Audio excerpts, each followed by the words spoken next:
Hello, everyone. My name is Kay Fleury, and as John mentioned, I'm the content manager at TechBoomers.com, which is a free-to-use website that contains instructional articles on how to use everyone's favorite websites and apps.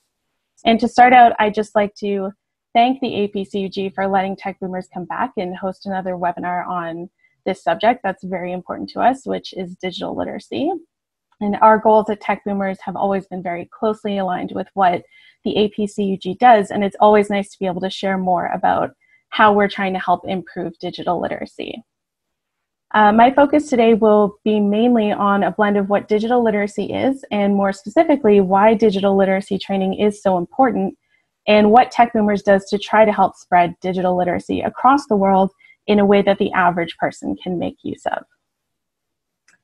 So I'll just give you a quick glimpse into the topics I'll be going over in our time today. First is the importance of digital literacy. Here I'll just be doing a quick overview of what this is and why digital literacy is so important to the daily lives of the average person. Next, I'll use that as a segue into how the need for digital literacy training helped create TechBoomers, what our website actually is, and how it has grown in the past couple of years. Then I'll be going over some digital literacy best practices and finally discussing the ways in which you can use our free resources for your own purposes. I should mention I'm a big fan of interaction. I don't necessarily need you to wait until the end if you prefer to have your question answered right away. So feel free to send them in at any time. And John, if you think the question is better to ask right away, go ahead and interrupt me anytime. Otherwise, I'll be leaving about 10 minutes at the end if you have any questions or just want to chat. So with that, let's jump right into the importance of digital literacy. I'm sure it's quite evident to many of you that in the past 20 years, digital literacy started taking this massive leap. And in the past 10 years especially, it seems like everything started migrating to exist almost exclusively online. Now, for many people, this is great because it makes life more convenient. It makes some things a lot easier, but for other people who have never been exposed to the digital space, they really struggle with adapting to this world. In general, the term digital literacy simply refers to the ability to comprehend digital devices and technologies. But to us, it also means being able to do this on your own without the help of others. Of course, many people can only learn this from being taught by others, but to be proficient in digital literacy, you really need to be able to navigate through the digital world on your own. And this is a skill that takes some people a long time to gain. However, here at TechBoomers and within many digital literacy-focused organizations, being digitally literate is extremely important in the modern society. So what we try to do is emphasize that what you have to gain from being digitally literate is extremely beneficial to you. And one of the things we found is often the thing that gets people who haven't used technology interested in using it is the social aspect of digital literacy.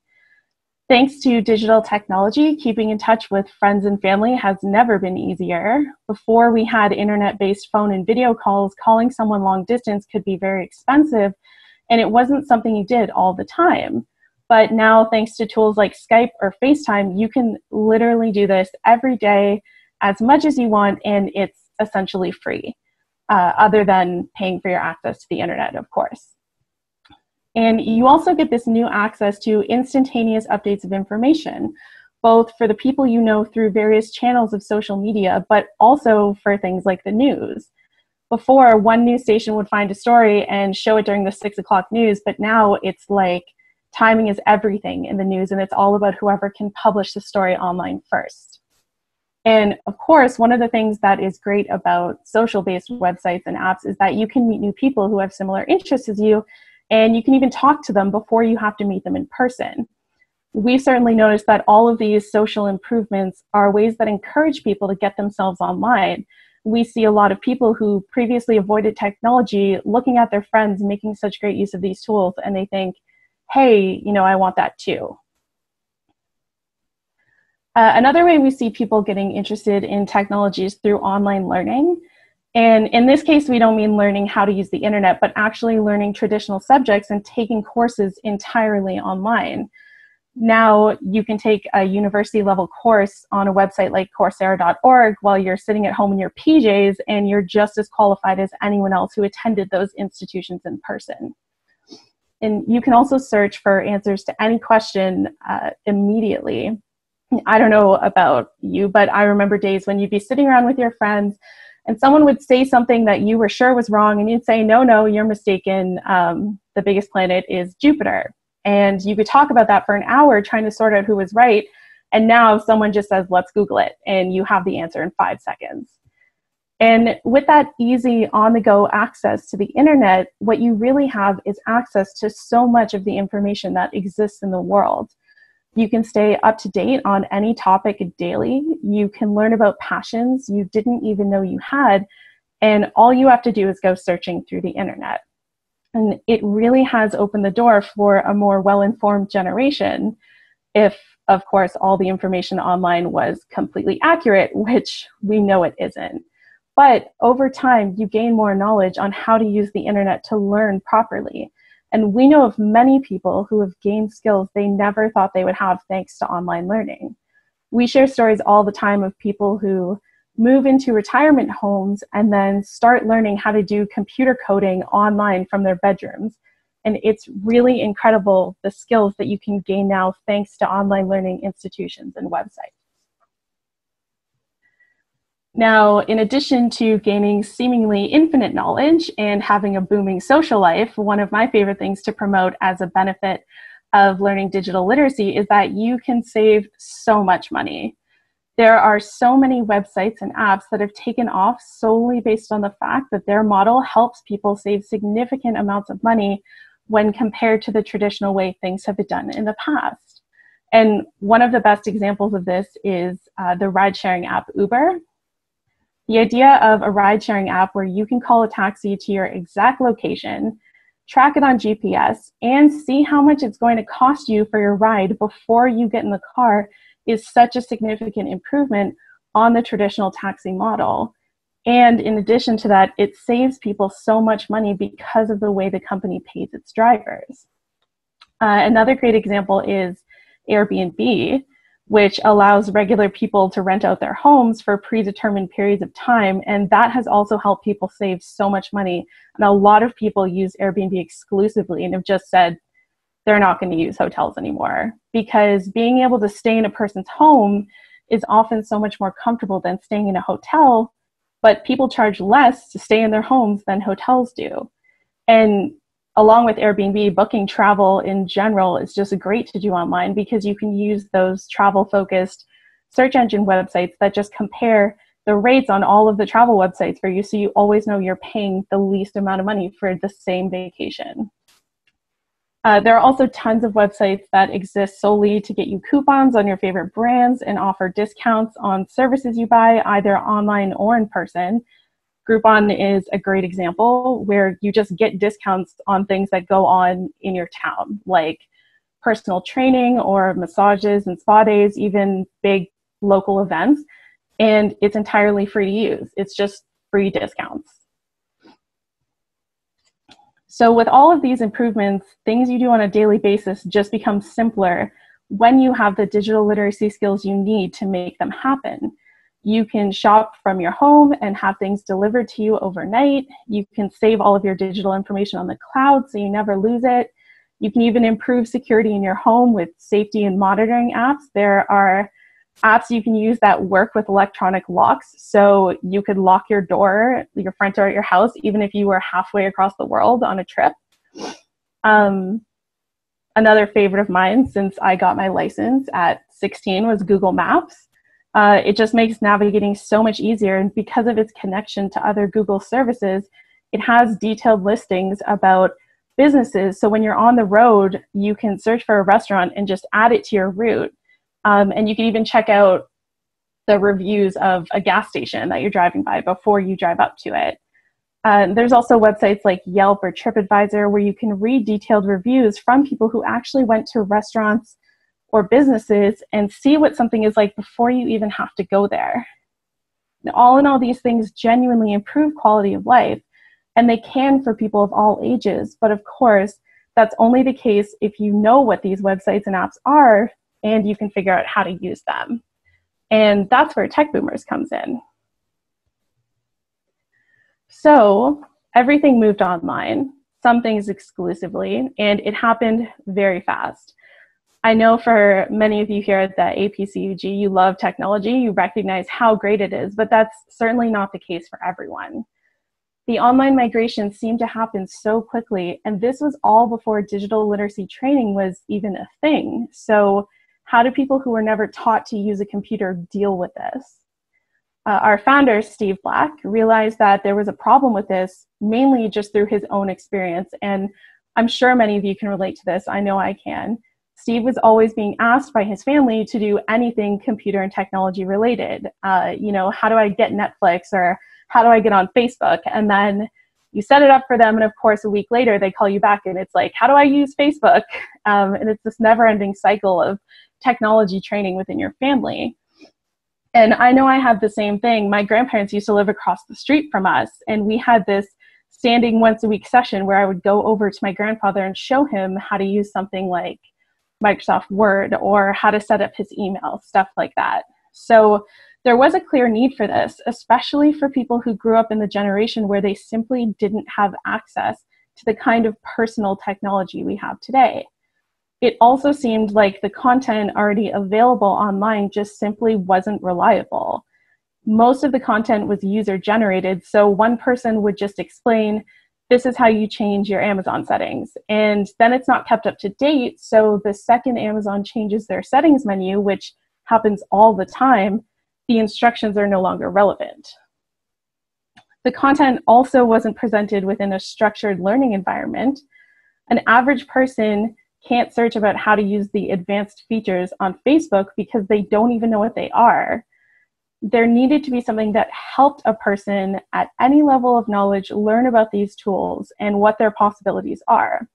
And that's where Steve came up with the idea for TechBoomers, a website that has step-by-step tutorials that teach everyday people how to use the websites and apps that would most improve their quality of life. And of course, it would have to be 100% free to use. So that's how the website started. Steve's background included work with search engine optimization, which John mentioned in my introduction is a specialty of mine as well. But that's basically just a fancy way of saying a person who can optimize the content that's published online so that search engines prioritize them. So that's kind of how Steve got into this line of work. In the past, he had already dabbled with a few entrepreneurial ventures, but he was looking for a way to take this skill and turn it into a business while also trying to build something meaningful that would genuinely help other people.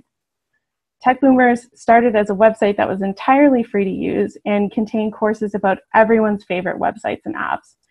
So some of our early courses included things like Facebook, Netflix, LinkedIn, Gmail, basically any website that most people had heard about, even if they weren't using it yet. Each week, we would try to release one new course that contained anywhere from about 7 to 30 tutorials that laid out step-by-step instructions on how to use that website or app. So for example, most courses would always contain a "what is this" article, an article on how to sign up for it, an article on whether it's a safe or legitimate website, how to delete the account if you didn't want to use it anymore, and then anything very specific to the actual website and how it works. We basically started targeting the generation of people who didn't have the opportunity to learn about technology at a younger age. So we started with a 50+ adults focus, hence our name TechBoomers, which of course is tech plus baby boomers. So with the search engine optimization focus, we were basically looking to put out the best content that currently exists online.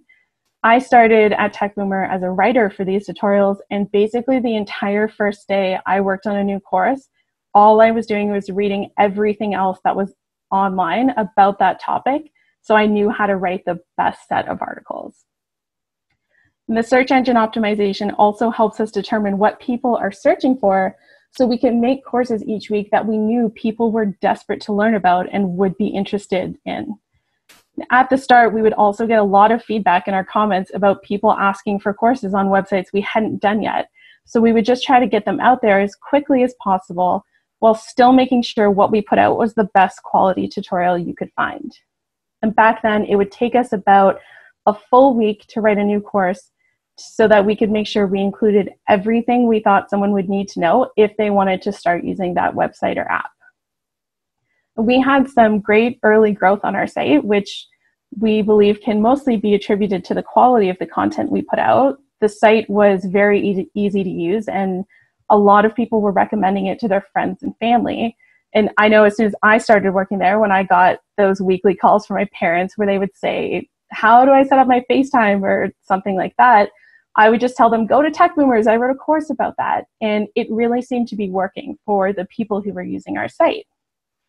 And we also made an effort to partner with a lot of organizations like the APCUG that aim to help spread digital literacy, because the best thing about our site is that it always has been and always will be free to use. And that's not just in the sense that any person can go to techboomers.com and use it for free, but we actually have a Creative Commons license so that any person, including librarians who run digital literacy training sessions or teachers in classrooms or anyone like that, can use our tutorials in any way they want. Many people would turn our courses into slideshows, or they'd have their students go onto techboomers.com and just work through a course so that they wouldn't have to actually develop their own curriculum. And in these ways, we really saw the reward of the type of work we were doing, which helped us shift our vision and goals a little bit, starting mainly in early 2017. So by that time, we had over 100 courses. And once you have that many, you obviously start to become a little bit limited in how many more you can write. There are really only so many services out there that people are both using all the time and need detailed instructions for how to use them. And we felt that we had already done most of the top websites and apps, but through our continued writing, we realized that a lot of the time we wanted to help give more information on an individual topic, but it didn't really fit in with the course model that we were using for the website. And that's where we came up with the idea to create some blog style content. And when we first came up with this idea, it happened to be close to Valentine's Day. So we tried releasing articles along the lines of things like 5 best sites to make Valentine's Day dinner reservations, or the best websites to order flowers online. And those types of articles were really fun to write, but what our main focus on when we launched the blog, what our main focus was on was digital literacy.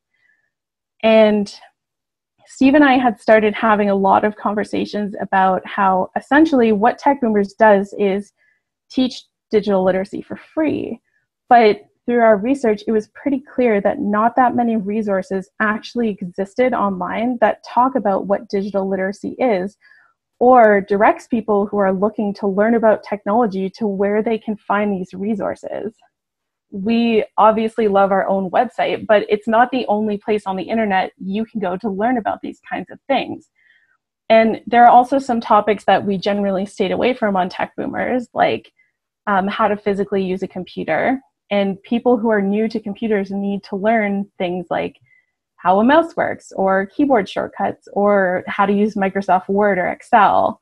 And those are all things we don't have on TechBoomers, but we still want to help people be able to find them. And we want them to find websites that are of the same quality as our site. So we began our individual article style content with a ton of digital literacy focused articles, some of which have consistently been our most viewed or shared articles over time. And just to give you a taste of what these articles are like, I have 2 favorites that I specifically remember writing because they were so fun to write, but they also got a lot more shares than many of our other articles very quickly when we put them up on the site. One of them was this big article that listed the 25 best free digital literacy resources online. And it had links to every website and explained in a few sentences what those websites did. And we had a great response for that article and had a lot of libraries and digital literacy nonprofits spreading that list around. My other favorite was The Ultimate Guide to Fake News, which we released shortly after the 2016 US election. And it was basically a guide that showed you how to identify a news story online that was fake and gave a list of known websites that post fake news stories. And I'm happy to report that a lot of those websites are no longer running, but this was basically the direction we were looking to go in: help spread free digital literacy and encourage other organizations that are aiming to do the same thing. One other big success for us has been our YouTube channel. About 2 years ago, at the same time I started at TechBoomers, Steve hired Jessica, and her goal was to get the YouTube channel up and running and try to turn many of our tutorials into YouTube videos so that people who prefer to watch instructional videos could get the same quality information. And I don't think any of us predicted how successful our channel was going to be. I just found out this week that we hit over 80,000 subscribers, and we're sitting at almost 23 million views right now, which we think is pretty good for only 2 years and only having one person working on the YouTube channel. Our channel has actually been growing so quickly in the past year that we've started these ongoing bets about when we're going to hit new subscribers or milestone view counts. And I make a big batch of chocolate chip cookies, and whoever guesses closest to the day we hit the milestone gets them. And so far, it's always whoever guesses the earliest ends up being the winner, because we're just hitting them much faster than we're expecting. Unfortunately, I have never won the bet, but we have one coming up at the end of December, so my fingers are crossed for that. But the main point here is that there are things that the average person needs to know to both make use of what's available online and to protect themselves while doing it. And I'm really happy to see many of the other presentations that are being given during the virtual technology conference cover topics like this. I saw one on how to create secure passwords, and there was another on things you should consider before cutting the cable cord. These are all important topics that go beyond the basic instruction of, this is how you create your account. You type your email address and password into this box, or this is how you sign up for Netflix. Put your credit card information in this box and you're done. Don't ask any more questions.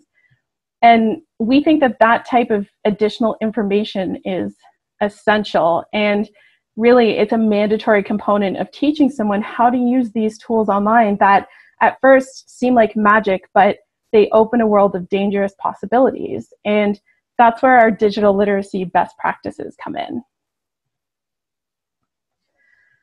What online safety and privacy aren't always obvious, especially to a person who's new to technology. And there is a reason that online scams work so well. And the reason is because no one ever thinks to tell you about phishing scams when they tell you you need to sign up for an email address. And we always made an effort in our TechBoomers courses to include at least one article on safety related to the website or app we were covering, even though not a lot of people search for this. The problem with running a free website is you still have to find a way to cover the expenses of running the website.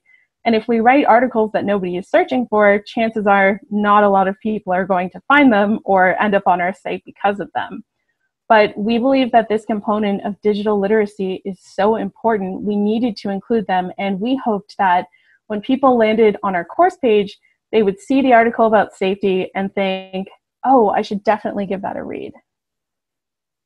We also tried to make a distinction between safety and privacy online, because we found that though some people think a lot about the former, the latter seems to get overlooked a lot of the time. In general, safety relates to the concerns associated with someone's personal safety and how using a website could implicate that.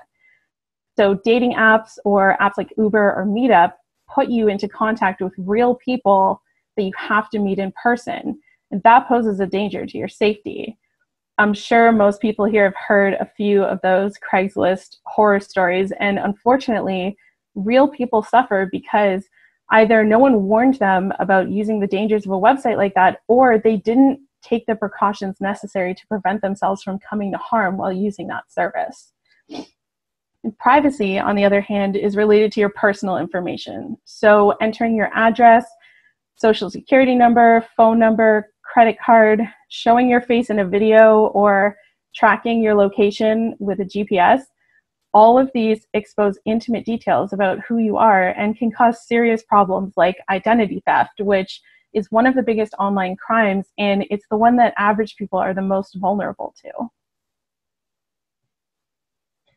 That these dangers exist is something that most people here are aware of, but the average person who is inexperienced with technology just isn't.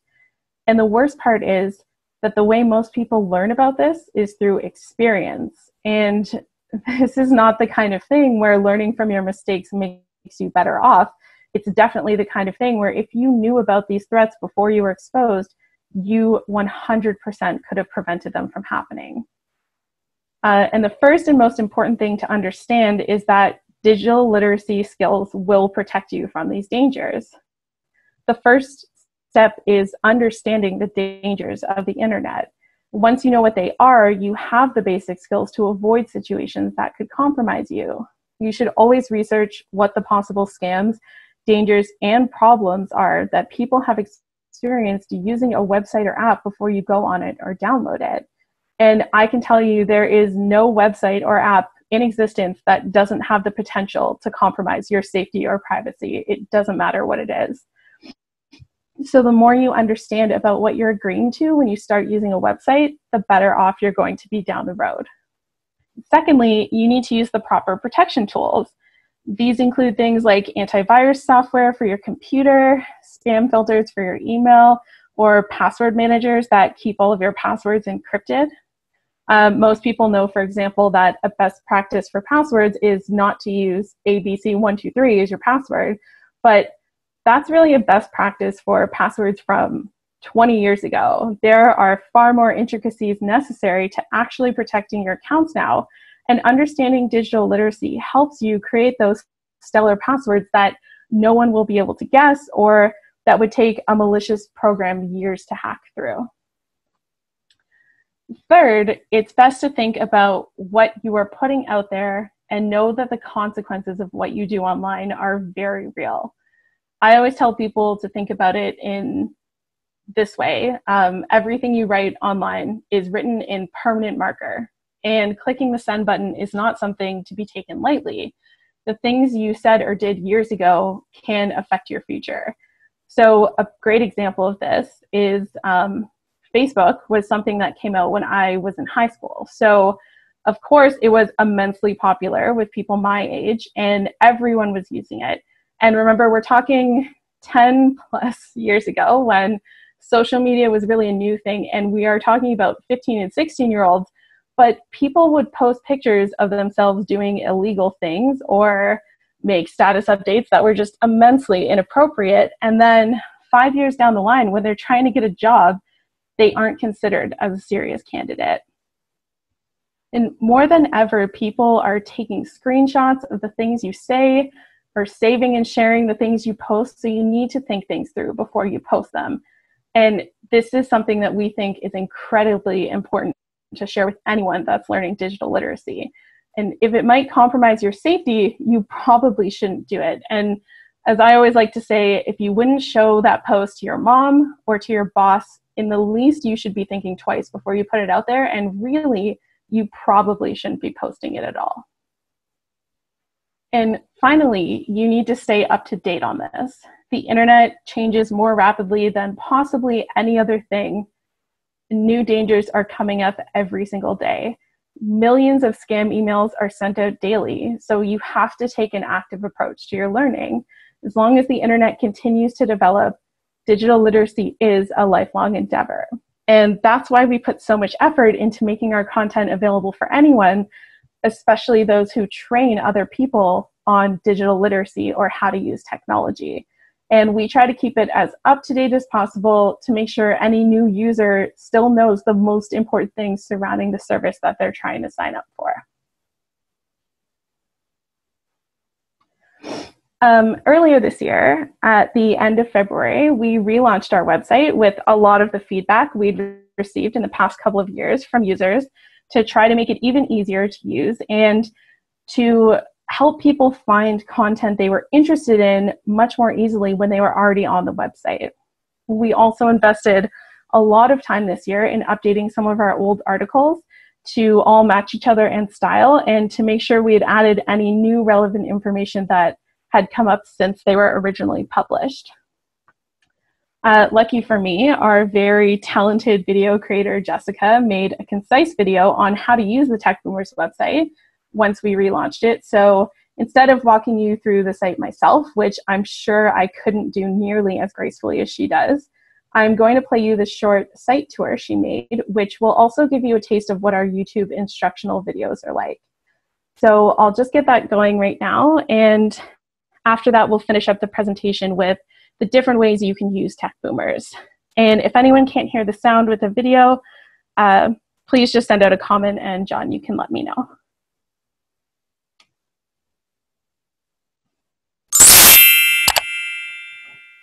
Welcome to TechBoomers.com, a free website that will teach you how to do just about everything online, using your favorite websites, apps, devices, and more. New articles and courses are being added every day to teach you more internet tips and tricks, introduce you to awesome new sites and apps, and more. We have over 100 website and app courses that are absolutely free. Near the top of our homepage, you'll see a menu with our main categories. Shopping online, where you can learn how to buy and sell things. Online entertainment, to learn about services like Netflix and Spotify, as well as games, news, and more. Social websites and apps, where we'll teach you everything you need to know about popular social media platforms like Facebook and Instagram. Useful websites and apps to learn about sites for online learning, business, and more helpful apps. And our last category, Technology Basics, where you can learn about devices like iPhone and Android smartphones and Internet basics. Within our drop-down menu, you can access subcategories, as well as popular courses and featured articles from that category. To see all articles from a category or subcategory, click View All Articles at the bottom. On the category pages, you'll see various featured content at the top of the page. If you scroll down, you'll see a few different sliders with more featured articles. Each slider features different kinds of articles. Click on any item in one of these sliders to go to the article page. In the top right corner, you can sign up for our email newsletter to get weekly updates on new and popular articles and courses. Below the newsletter sign-up box are more related articles we think you might like based on the article you're currently reading. You can easily find any article, tutorial, or course using the search bar at the top of the page.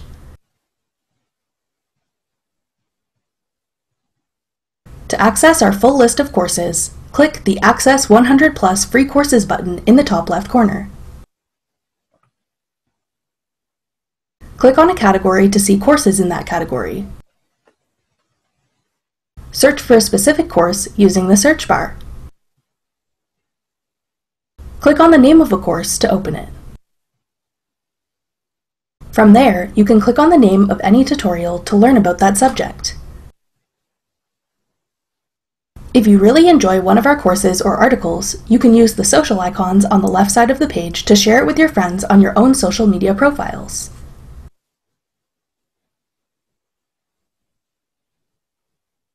In the top right corner, you'll find links to our social media profiles. Check out our YouTube channel for tutorial videos on a variety of sites, apps, and devices. Feel free to follow us on Facebook and Twitter for updates as well.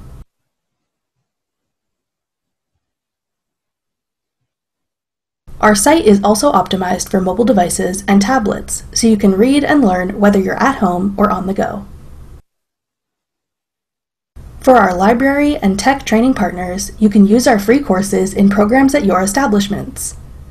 Feel free to contact us with any ideas or suggestions through our Library Partners page, linked in the footer of our website. That does it for our quick tour of TechBoomers.com. We hope you enjoy our free tech tutorials on all of today's most popular websites, apps, and devices. So hopefully that gave you a bit of a feel for what our website is like and what our YouTube channel is like. And now that you actually know what TechBoomers looks like and how it functions, I'm going to explain the main ways that we think TechBoomers can help people learn about technology. The first is what we call casual technology user. So this refers to almost all people who have access to technology but don't necessarily need to use it for their jobs, or they don't have any formal training like a computer science background.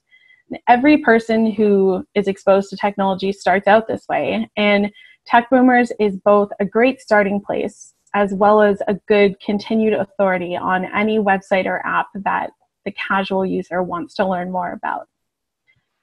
The second group of people we have using TechBoomers a lot is our librarians, and TechBoomers loves librarians. They make up a large portion of our partners, and many of them use our tutorials in their own training sessions. Most libraries across North America dedicate time and space every week to teaching technology to their local residents for free, and they need something to use in those sessions that doesn't cost money and is easy for both their librarians and their students to use, no matter what the proficiency level is.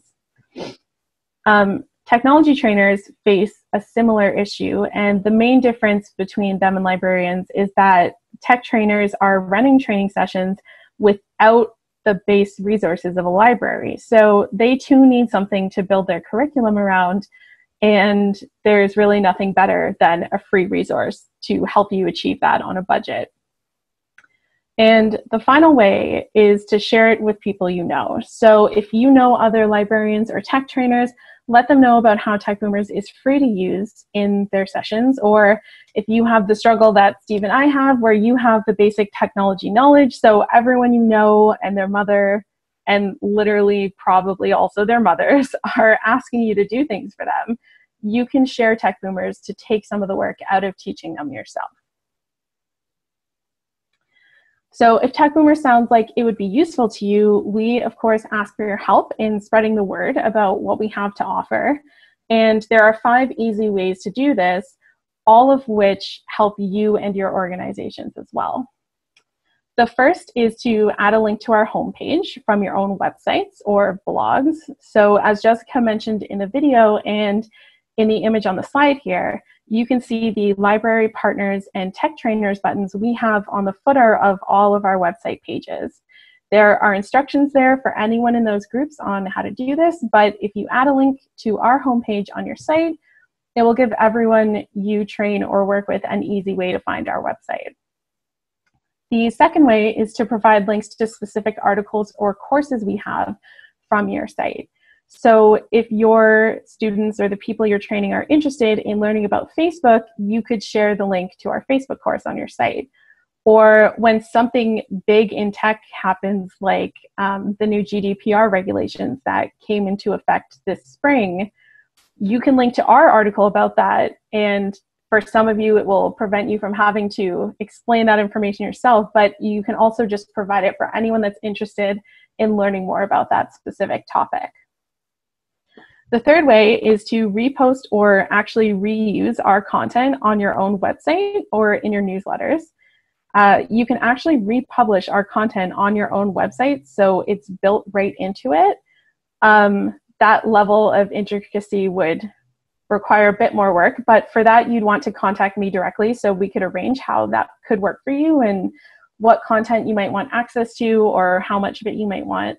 But we have had this kind of partnership in the past, and some of our partners have found it to be immensely useful to them. And the fourth way is to share our content on your social media pages. Again, if there's a particular article we've written that you think would be relevant to your followers, go ahead and spread it around. And the final way, of course, is just word of mouth. So tell your colleagues about us or anyone you partner with, and just remind them that our resources are free. So now you know the who and the why and the how of using TechBoomers, but I'm going to explain the actual ways you can use the resources from our websites in your own live sessions. So with our partners, we typically see 4 main ways people are making use of our content in their sessions. The first and easiest way is just to visit our website and do a live walkthrough with your students. So if you have the projector style type of classroom where you can put something up and everyone can see it, you can just put our website up there, walk through how to use any site or app. You could go through a course, you could go to an article, and just have everyone watching you. If you happen to have more resources where everyone in your class has their own computer or device, the second way is that you can get your members or students to individually visit any article for the topic you want them to learn about that day. The third way is to turn our courses and articles into a slideshow or a handout for your class. We have a print this tutorial button on each page of our courses, which makes it very easy to make handouts for the people you're training. And you can also take screenshots of the course sections and turn them into slides for your own slideshow.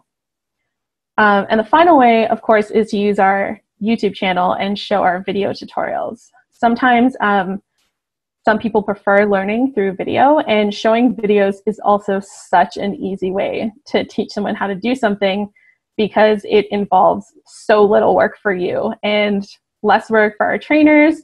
Is something they love, and we love it because we love anything that makes your lives easier.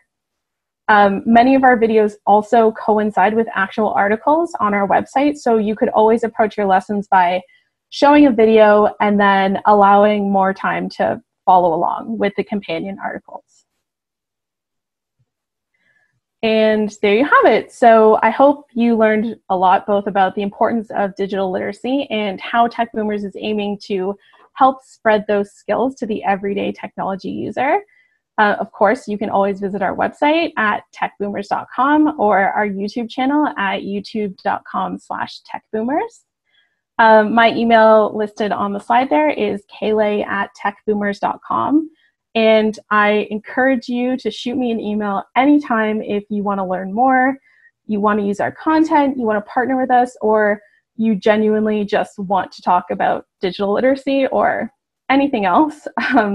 Steve and I both love meeting librarians and tech trainers because it helps us get real insight into what has helped people in the past and what you are all actually looking for in the future, more things to help you. Board games are also on the table as a topic of discussion. Steve and I are both far too interested in board games for our own good. And I'm sure both of us could talk to anyone for hours about that and about digital literacy. I know we did that at the last digital literacy conference we went to. So anyway, thank you all so much for your time. All of our contact information is here. So please reach out to me if you'd like to chat. And if you have any questions, I'm happy to answer them right now. Yeah, if they can post them on the chat, I can relay them.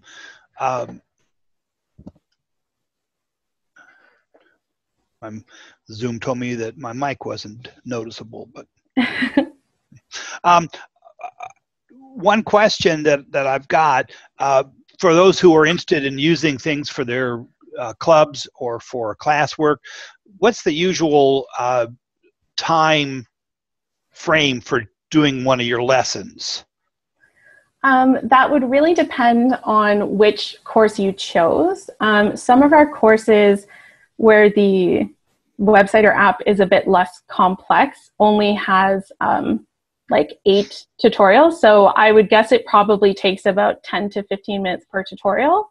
But some of our courses like LinkedIn, Facebook, or Evernote have up to about 30. So those ones would take a great deal more time. We have a lot of people, they like the course method because in their lesson, they can kind of let their individual students start with a course, and then they can always finish up what they didn't get through at home if they wanted to. Yeah, that's a good idea. Because I know that a lot of the clubs have a need for programs. And sometimes a lot of the time would be about an hour, or they might have some outside of the club, some training time where people could come in for a 1 hour or a 2 hour workshop, and these sound, really good. Because when people ask questions and you only have 1 or 2, it's kind of hard to try to do a whole class or have a class when there's only like 1 or 2 students. But this kind of a program really has some benefits that you can say, yeah, we've got some training and help you out there. Yeah, and I would think that many of our courses could easily be worked through in 1 to 2 hours. There's just a few when there are so many settings offered and the website's been around for so long that there's just a lot of content. But you could also pick and choose which tutorials you think are more important. Not everyone wants to know like how to use Facebook events, but some people really do. So you can always have your students pick and choose the things that they're more interested in as well. Yeah, I had a note that said that one of our members have put together several presentations for their groups from your tutorials for programs. That's really good, especially when I know that sometimes you do a presentation and 2 weeks later somebody said, "How can you do a presentation on something?" And we're going, "We just did it." So we can direct it to that one. Okay, this was a question that I had written down from the very beginning because people know me as my nickname of Free John, and somebody else asked it, so since they did, how do you generate the revenue to be able to pay for your food and your car and your 20 trips around the world? Of course. This is a question we get asked a lot as well. So we also, I didn't mention this, but we don't actually have any ads on our website either. So there is nothing impacting your learning space, which is really nice. So again, that's another way we don't make money. But what we do is what's called affiliate marketing. So in some of our articles, when we mention websites where people pay to use them, if we direct those users to that website, they give us a percentage of either the sale they make. So for example, if you found out about Amazon.com because you read an article on TechBoomers and you click on the link to go to Amazon, then you buy something for $20 on Amazon, we would make something like 10 cents on that sale. So we also have just an internal rule that we never promote websites that have better models, because we're about learning, right? So we always give lists of the best websites and apps that are out there, and we always give a rundown of what that website's like. And every once in a while, when somebody makes a purchase using a site that they found out about through us, we get percentages of those sales. So that's how we make the money. So does your articles and blogs have a special link that sort of ties back to you so that we know that you would be getting something back through our purchases or our viewing? That actually depends on the specific website. So some websites have affiliate programs set up, so they actually track where the traffic came from, and you just register with them. So they know anyone that was directed from techboomers.com, we're getting that percentage of the sale. Other websites, you have to do like individualized programs with them and stuff like that. So every website's different. Every website offers completely different percentages, but yeah, it really just depends on the website. Question, on your main page, you can sign in. What's the advantages to setting up like an account with TechBoomers? We actually, when we relaunched our website, we got rid of that feature. Oh, okay. Yeah, that was something we used to have. So back in the day when all we had was the courses, if you created a user profile, the only advantage was you could track your progress. So there was a way to see that you had completed tutorials. So a lot of our librarians and tech trainers really liked that. And the students especially, because it gave you this, sense of accomplishment, like, oh, I did all of Facebook, I'm going to do all of Twitter tomorrow. So we did get rid of that feature when we relaunched the site, just because a lot of our content doesn't follow the course model anymore. So it wasn't really helping anyone. And we kind of reached out to a lot of our partners and said, hey, are you going to be upset if we get rid of this? And everyone seemed fine with it. Good. Well, it's amazing for somebody to write up all of those things. It's great for free. I think that we don't have any more questions right now, but I will leave the chat room open for anybody to think of something else. I want to thank Kay for taking the time to come out of her busy schedule on a Saturday to present at our fall VTC. I know that I'm sure that some of our clubs will find some new material for their programs, because that's a key thing of getting presenters and programs. And I think they'll do that. Oh, one other question I saw pop up. It's an important one. Do clubs need written permission to use your articles? No, they don't. So you can, as I mentioned, you can really use them in any way you want.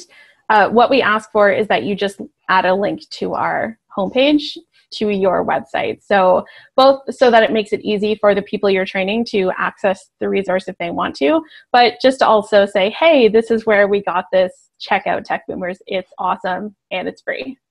Okay. And last, just to clarify again, because I do and a lot of other people go to Amazon to buy things, is there any way that we're supposed to do special, that when we go and buy something that you get the credit for giving us the idea of going here and getting it? Not necessarily. In that case, it would just be anything you access through the TechBoomers website will get the credit if it's that type of affiliate marketing. Again, we don't have that on every page of our website because we write a ton of articles that have nothing to do with websites that generate revenue. But anytime you're using TechBoomers, if you just click on one of those links and end up buying something, even sometimes months later, we would still get the credit for that sale. So I just hope that it's useful to everyone and you can actually find websites you haven't heard about before and start using them, and it just makes your life better. And that makes our lives better. That's great. So thank you so much. We appreciate, and that it's not your first, that you've been with us before, and hopefully a lot of our groups will tie in with you.